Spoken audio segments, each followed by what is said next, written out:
Ah, Subnautica, ce jeu où tu crois que tu vas passer des vacances pépouses sur une planète aquatique, comme un remake de koh sous l'eau. Mais en vrai, t'es là pour prouver que tu peux survivre 30 secondes sans te faire manger par un poisson mutant qui fait la taille d'un Airbus.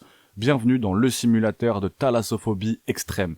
Ici, tes seuls potes, c'est une voie robotique et des bestioles prêts à te croquer la cheville. Sérieusement, je comprends mieux pourquoi, dans le monde de Nemo, il cherchait à fuir l'océan.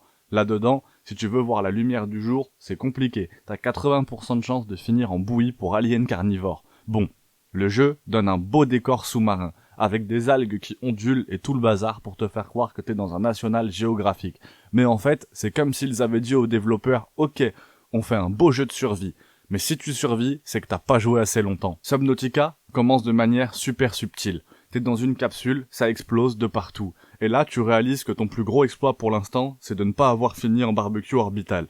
Et ton premier tuto, va nager, récupère des trucs et débrouille-toi. C'est sympa l'accueil, hein.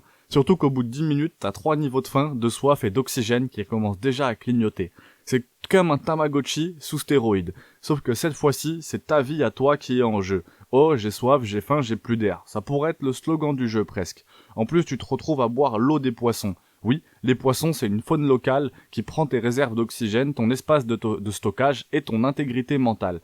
Pour survivre, faut que t'attrapes ces adorables créatures colorées pour boire leur eau. Exactement. Et là, parlons un peu de l'ambiance, ou du cauchemar en sous-marin géant. T'as déjà vu les jeux où tu peux creuser sous terre pour éviter le danger? Bah là, s'enfoncer sous terre, c'est justement un problème, parce que tu vas finir dans une grotte pleine de monstres géants. C'est comme si les développeurs avaient mis dans un shaker tous les trucs flippants possibles et qu'ils avaient secoué ça bien fort en disant « on leur met ça et on va voir ce qui se passe ».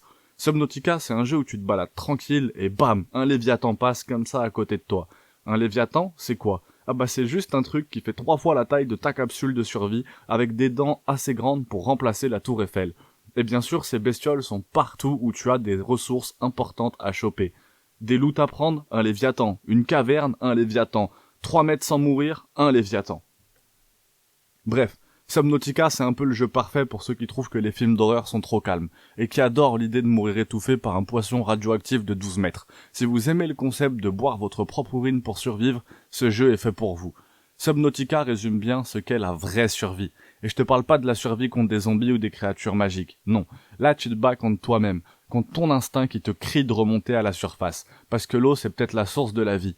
Mais là-bas, c'est surtout la source de ta mort. Et si vous hésitez encore, dites-vous que ce jeu offre la chance de développer une nouvelle phobie, la peur des océans et des gros trucs qui y nagent. Alors n'hésitez pas, plongez, vous verrez bien si vous remontez ou pas. Très sérieusement, plus sérieusement, c'est un jeu qui est excellent. Pour moi, c'est du 17, 18, 19 sur 20. C'est excellent, la petite note qui rassure, hein. Mais c'est un jeu qui est vraiment terrible. Plongez-vous dedans, le début est un peu compliqué, surtout si vous jouez avec la faim, la soif. Le début peut être un petit peu compliqué, moi j'avais pas l'habitude de ces jeux-là, mais en s'y accrochant, on y prend beaucoup de plaisir.